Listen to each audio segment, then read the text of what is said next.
Lanjutkan.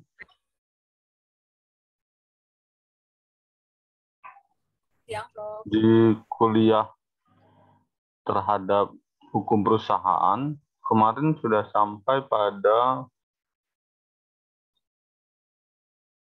perbedaan-perbedaan sudah, pendirian perusahaan sudah.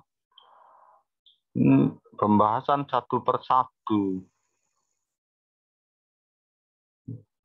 tentang PT. Di PT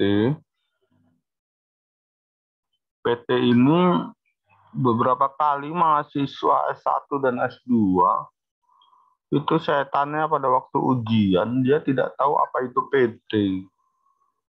Jadi dia mengatakan PT itu adalah badan hukum persekutuan modal yang didirikan berdasarkan perjanjian.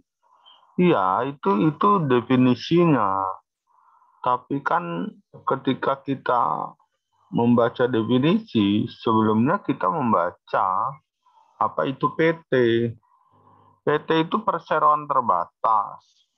Perseroan itu terdiri dari satu suku kata, yaitu sero, ditambah apa itu awalan dan akhiran an.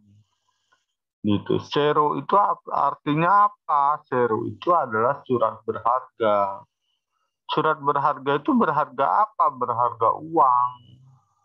Gitu. Jadi dia sero itu adalah surat berharga yang berharga uang. Kalau dia tidak berharga uang, ngapain kertas-kertas itu?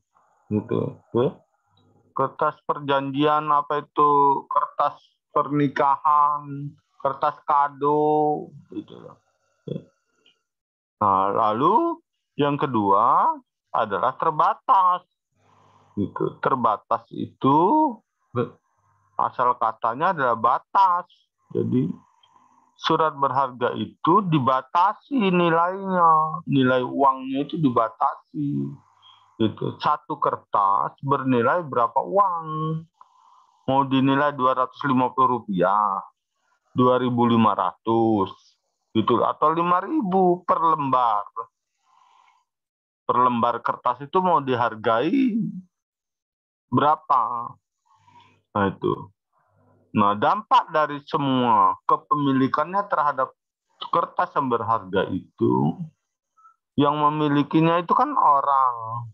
Maka dampak dari orang tersebut memiliki kertas itu, maka pertama, dia berhak atas keuntungan yang diperoleh dari usaha perusahaan tersebut. Karena tidak ada perusahaan yang tidak bertujuan untuk memperoleh keuntungan. Pasti memperoleh keuntungan. Seperti itu. Nah, oleh karenanya, jumlah kertas berharga yang dia miliki itu, bernilai uang itu, akan memperoleh keuntungan yang akan diberikan kepadanya akibat memiliki kertas tersebut sesuai dengan jumlah nilai uang yang dia peroleh, yang kemudian dipresentasikan. Berapa persentasenya? Gitu. Makanya ada pemegang saham minoritas, ada pemegang saham mayoritas. Saham itu adalah kertas yang bernilai, kertas yang berharga. Sekali lagi, berharga uang.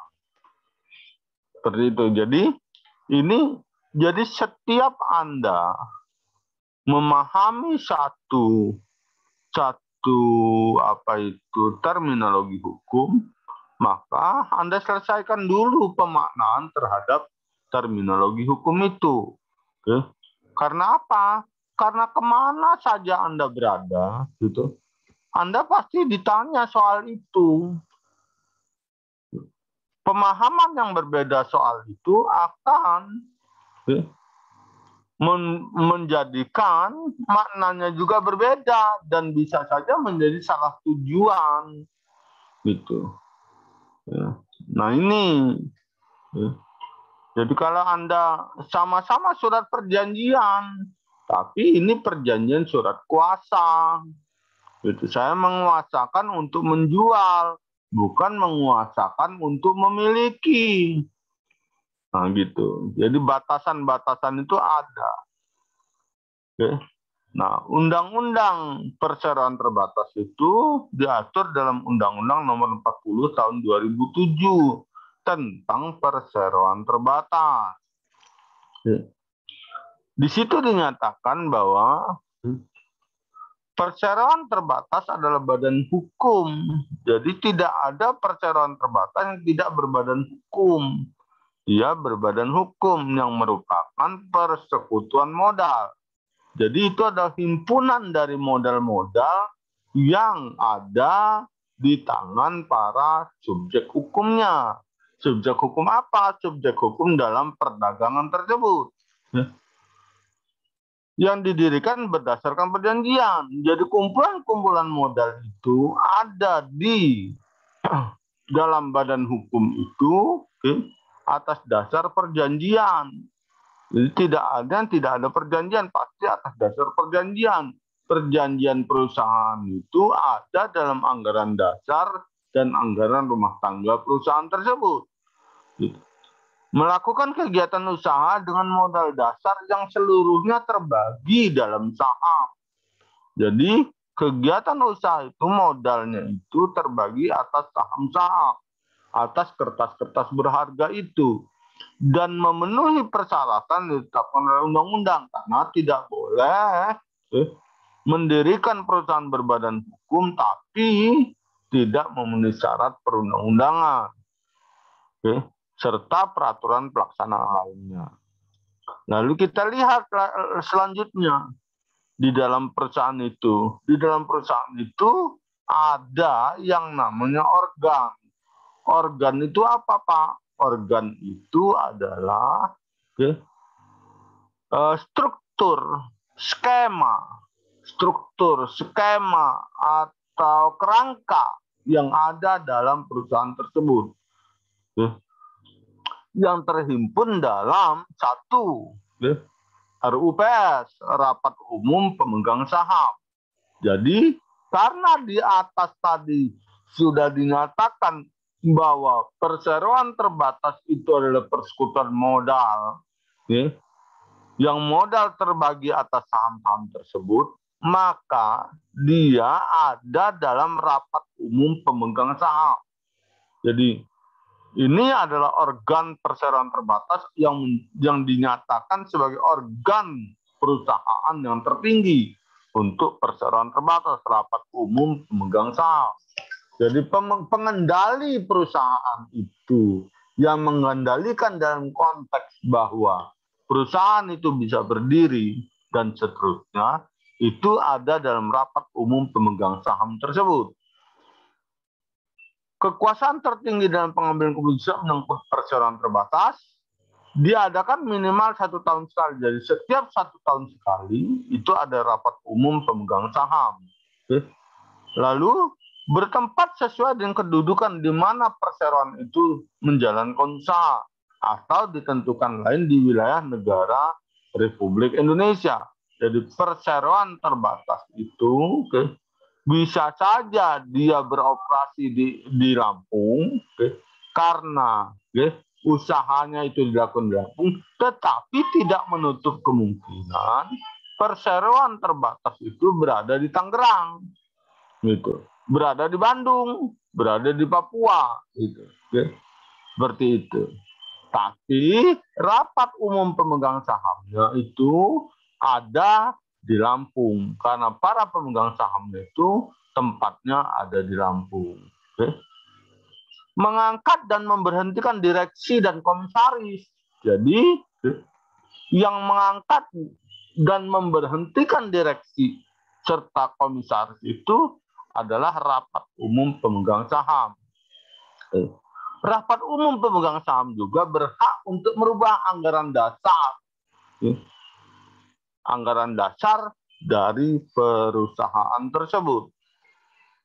Selanjutnya, organ dari PT itu adalah direksi. Apa itu direksi?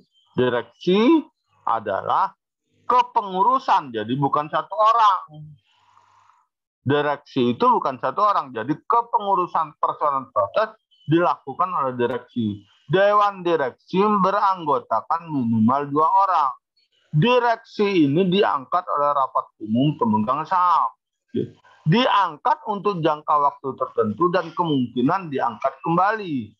Direksi bertanggung jawab dan untuk dan atas nama perseroan atas pengurusan perseroan baik di dalam maupun di luar pengadilan. Jadi yang bertanggung jawab terhadap jalannya perusahaan dan bertanggung jawab terhadap akibat hukum dari jalannya perusahaan itu tidak di dalam RUPS, tapi diemban oleh direksi. Oke, seperti itu. Jadi kalau ada tindak pidana korporasi, bisa Anda baca disertasinya Yusuf Sofi tentang tindak pidana korporasi. Maka yang bertanggung jawab itu adalah direksi, bukan pemegang saham. Lalu organ PT selanjutnya adalah komisaris. Komisaris bertugas mengawasi kebijaksanaan direksi serta memberi nasihat kepada direksi. Dewan komisaris beranggota minimal 2 orang. Komisaris ini pun diangkat oleh RUPS, Rapat Umum Pemegang Saham. Selanjutnya, dari mana modal PT? Organ PT-nya sudah. Jadi organ PT kalau mau diulang, gitu. Organ PT itu terdiri dari rapat umum pemegang saham, direksi, komisaris, dan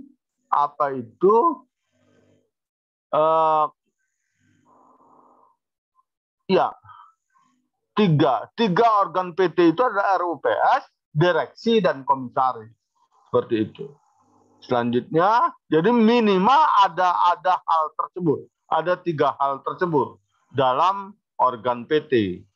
Jadi kalau mau dikembangkan, umpamanya ada direktur A, ada direktur B, ada direktur C. Maksud direktur A, direktur B ini ada direktur utama, ada direktur kepatutan, ada direktur sumber daya manusia, ada direktur resiko. Itu udah pengembangan dari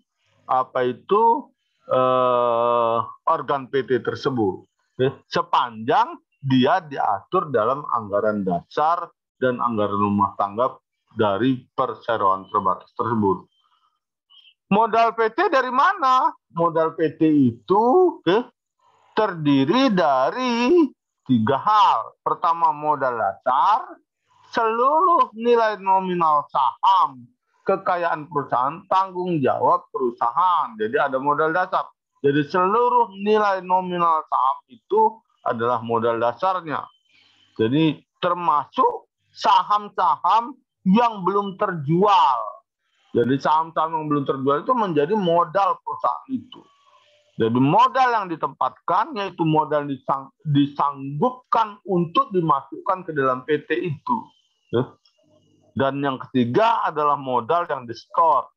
Modal yang benar-benar ada. Maksudnya apa?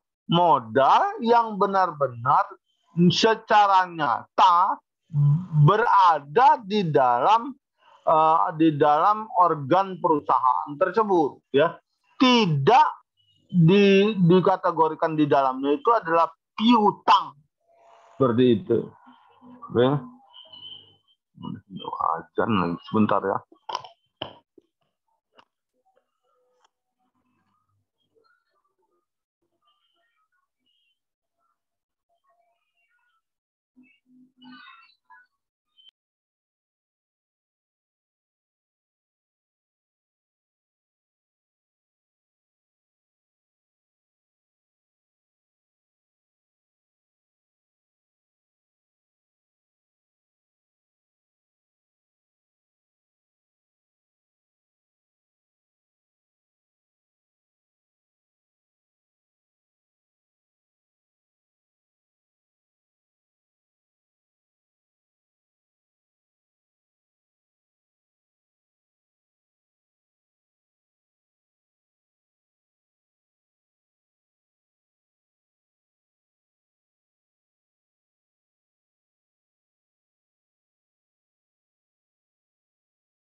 Jadi itu modal PT. Modal PT terdiri dari 3, yaitu modal dasar, modal yang ditempatkan, dan modal yang di-store. Ini semua ada di dalam Undang-Undang Nomor 40 tahun 2007 tentang perseroan terbatas. Jadi Anda harus punya ini. Ya, Undang-Undang Nomor 40 tahun 2007 tentang perseroan terbatas. Selanjutnya, saham. Saham itu ada saham atas nama, ada saham atas tunjuk. Ya. Ada saham atas nama, ada saham atas tunjuk. Anda ingat mata kuliah Hukum Perusahaan Profesor Abdul Qadir Muhammad, ada unorder, ada untonder. Gitu. Ada unorder, ada untonder. Itu maksudnya ada saham atas nama, ada saham atas tunjuk. Ada cek atas nama, ada cek atas tunjuk. Jadi cek atas tunjuk, Anda bisa kalau belum pernah melihat cek, maka di situ akan tertulis bahwa uangkanlah nilai uang sejumlah yang tertera di dalam cek ini 1 juta, 100 juta, itu 1 miliar kepada si pemegang cek ini.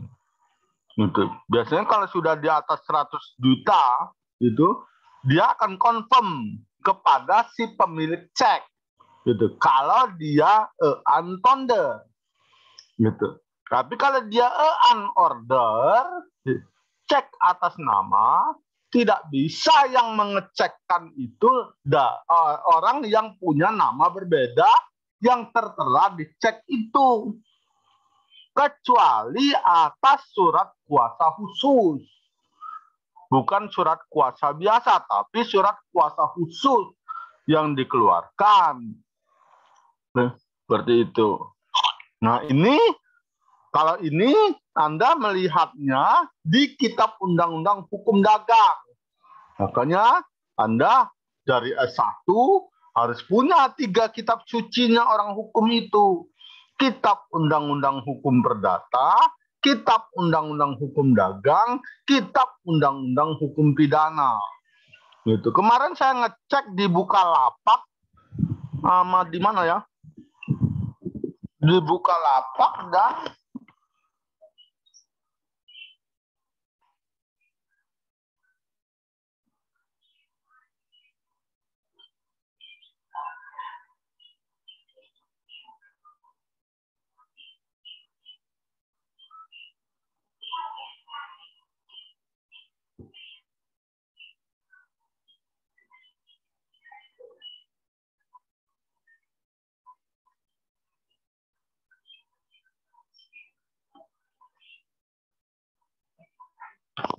saya buka di Bukalapak dan di mana ya? Di apa? Tokopedia gitu. Itu ada harga lumayan murah itu kalau hanya 400.000 gitu. Oke. Apa itu? Engelbrecht. Gitu. Engelbrecht itu waktu itu saya belinya 2.750.000 gitu. Saya lihat di Tokopedia dan Bukalapak itu ada yang 400.000 gitu. Walaupun second ya, tapi ada juga yang 2 juta gitu. Nah, itu kalau Anda bisa punya itu, udah aman itu. Seperti itu. Jadi, kalau nanti Anda buka kantor pengacara, Anda buka kantor, Anda staf legal di perusahaan, di meja Anda atau di lemari kerja Anda ada Engelbrecht, orang itu biasanya udah memandang bahwa Anda bukan orang biasa-biasa, gitu ya. Gitu. Jadi kalau orang masih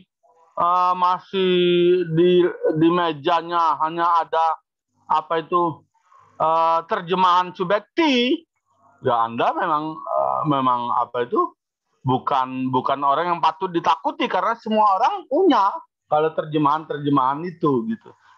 Dan semua orang kebingungan ketika membacanya gitu, karena dia terjemahan gitu. Okay? Tingkat subjektivitasnya tinggi sekali. Nah itu, jadi kalau Anda mau tahu soal saham itu terhadap surat-surat berharga ini, pertama kali yang Anda baca adalah kitab Undang-Undang Hukum Dagang. Seperti itu. Hak pemegang saham itu pertama adalah hak suara, gitu. Bisa one vote, one share. Bisa juga suara itu dinilai dari jumlah saham yang dia miliki. Jumlah saham yang dia miliki. Jadi kalau dalam rapat umum pemegang saham, biasanya rapat umum pemegang saham mayoritas itu selalu memegang kendali perusahaan. Karena apa? Karena hak suara dia itu dihargai dengan jumlah saham yang dia miliki. Bukan one man, one vote. Gitu. Bukan satu orang, satu suara. Bukan. Seperti itu. Oleh karenanya, seringkali skripsi, tesis, disertasi mahasiswa itu menulis tentang perlindungan hukum terhadap pemegang saham minoritas. Gitu. Bukan pemegang saham mayoritas, tapi yang harus dilindungi pemegang saham minoritas. Gitu. Karena apa? Karena asumsinya tidak ada 90, tidak ada 100, gitu, kalau tidak ada yang 10. Walaupun 90 itu dipegang oleh pihak tersendiri. Yang kedua, pemegang saham itu memiliki dividen. Jadi keuntungan-keuntungan atas perusahaan tersebut itu akan diberikan kepada pemegang saham. Hanya saja memang Anda apa ya? Ya, semakin tinggi maka semakin inilah rasional aja lah.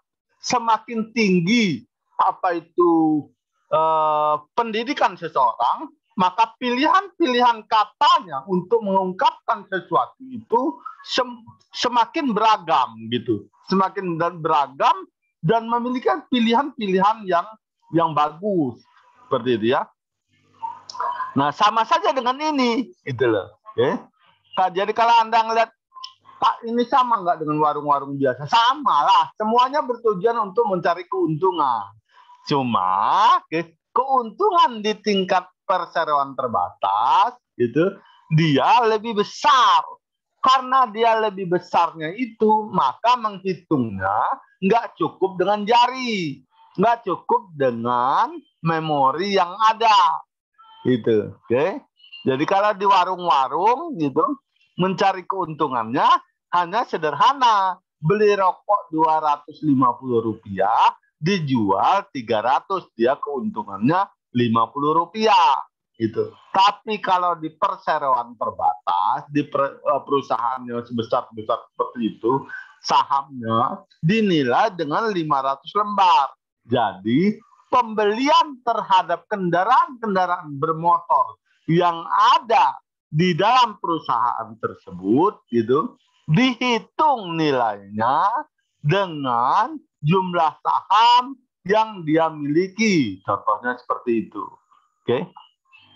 Atau investasi yang dilakukan oleh perusahaan tersebut dihitung dari jumlah saham yang dia miliki. Akibatnya, keuntungannya pun akan dihitung dari persentase dari jumlah saham yang dia tanamkan di perusahaan tersebut. Gitu. Ya, bisa dipahami. Nah, itu. Selanjutnya, bagaimana penggabungan perusahaan? Bisa nggak dua perseroan itu bisa nggak digabungkan atau menggabungkan diri? Bisa saja. Dua perusahaan dapat menggabungkan diri menjadi satu perseroan yang telah ada dengan membentuk perseroan yang baru. Ini apa namanya ini? Halo, Madalena, Sophia Gayatri. Apa namanya? Dua perusahaan menggabungkan diri menjadi satu dengan perseroan yang ada dengan membentuk perseroan baru. Kata kuncinya, penggabungan dua perusahaan lalu membentuk perusahaan baru, itu namanya apa?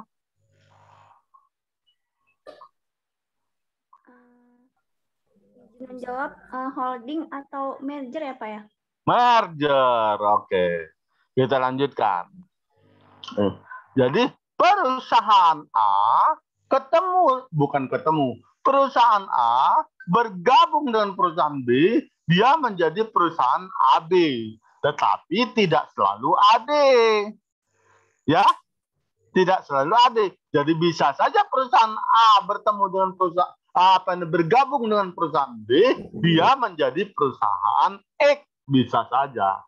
Oke, gitu. Jadi dia bukan rumus matematika, ini kan kayak rumus matematika contohnya ini. Ya kan? Ketika A plus B menjadi AB gitu ya. Atau AB2 gitu. Masing-masing perusahaan tetap eksis. Oke, seperti itu. Nah, ini namanya penggabungan perusahaan. Lalu bagaimana peleburan?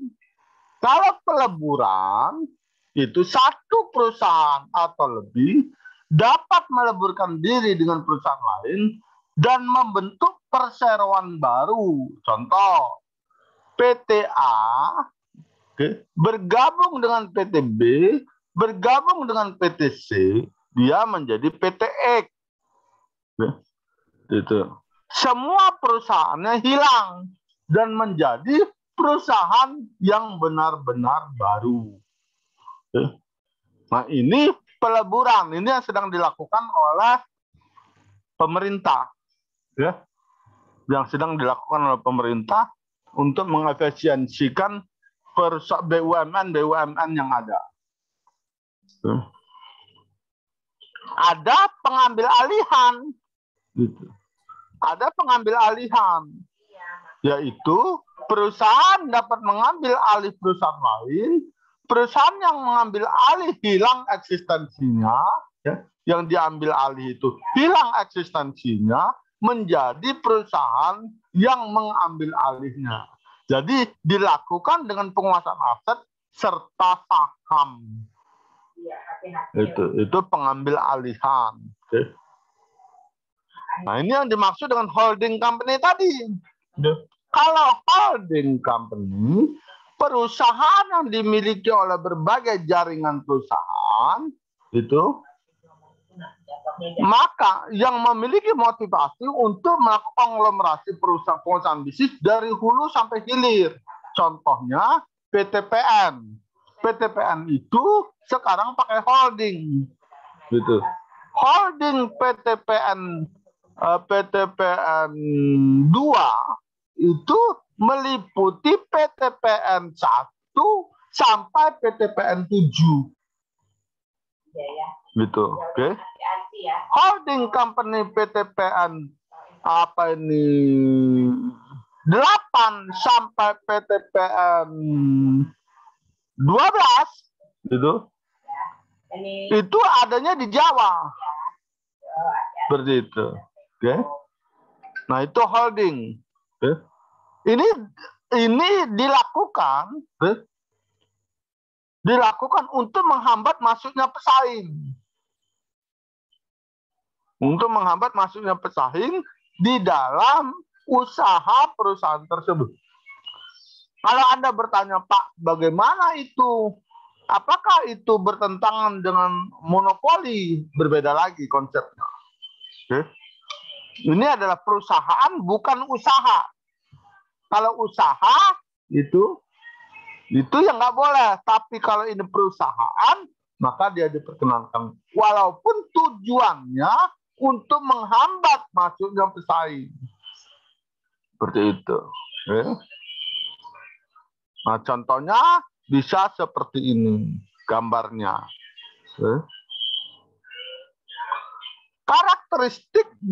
Karakteristiknya perusahaan adalah badan hukum sehingga ada harta yang terbata. Dia merupakan satu kesatuan finansial, di mata hukum mereka berdiri sendiri. Ini holding itu seperti itu. Jadi tidak boleh ada holding yang bukan perusahaan berbadan hukum. Yang kedua, dia merupakan satu kesatuan kekuatan finansial, PTPN 1 sampai dengan PTPN 7. Di mata hukum, mereka berdiri sendiri. Jadi PTPN 1 ada di Aceh, PTPN 2 ada di Medan, PTPN 3 ada di Riau, PTPN 4 ada di ada di Jambi, ada di Bengkulu, sampai ke PTPN 7 ada di Lampung. Oke. Nah, itu yang perlu Anda ketahui di dalam hukum perusahaan. Materi ini saya sudah berikan belum? Kayaknya sudah, tapi saya pecah saja ini. Sudah, Prof. Sudah ya? Iya, tinggal saya pecah saja kalau ini. Oke. Oke, sampai sini ada pertanyaan. Saya minta minggu depan 1, 2, 3, 4 orang ini mempresentasikan artikelnya. Oke, mempresentasikan artikelnya. Artikelnya kalau dia dalam bentuk artikel kan berarti dia sudah sampai pada titik kesimpulan dan saran. Gitu. Kesimpulan, kalau nggak ada saran, kesimpulan. Ada sampai dengan kesimpulan. Mulai dari latar belakang, sistematikanya itu latar belakang, rumusan masalah, metodologi penelitian, atau kalau satu ditambah lagi di template di Fiat Justicial itu pakai itu apa enggak ya? Apa ini definisi operasional seperti itu, ya. Baru pembahasan, habis pembahasan baru kesimpulan gitu. Nah, itu Anda buat dalam bentuk PowerPoint, lalu saya akan melihat bagaimana Sophia Gayatri, Maria Magdalena, Priscilia Srisdevitasari, lalu Mutia Kartika Putri menjelaskan artikel yang dia tulis itu. Oke, seperti itu. Ada pertanyaan sampai sini? Jadi minggu depan ingatkan saya, ya. Jangan nggak diingatkan. Jadi jangan sampai orang nggak siap, nggak ingin, biarin aja lah Bapak itu lupa. Nggak ingin nggak Bapak itu. Jangan seperti itu. Diingatkan, Prof, saya yang akan presentasi pada hari ini. Nah, silakan kita bahas sama-sama. Sebelum dipresentasikan, maka artikel Anda dikirim ke saya. Dikumpulkan dulu ke Mas Rohim, nanti Mas Rohim kirim ke saya dan saya baca satu-satu. Ya, saya kira itu dari saya. Kalau tidak ada pertanyaan, ya cukup gitu. Karena ini yang saya hadapi ini perempuan semua. Saya sholat dulu, nanti saya bisa sampai maghrib nggak kerasa nanti ngajarnya. Oke, akhiri. Assalamualaikum warahmatullahi wabarakatuh. Terima kasih, Prof. Ya, sama-sama.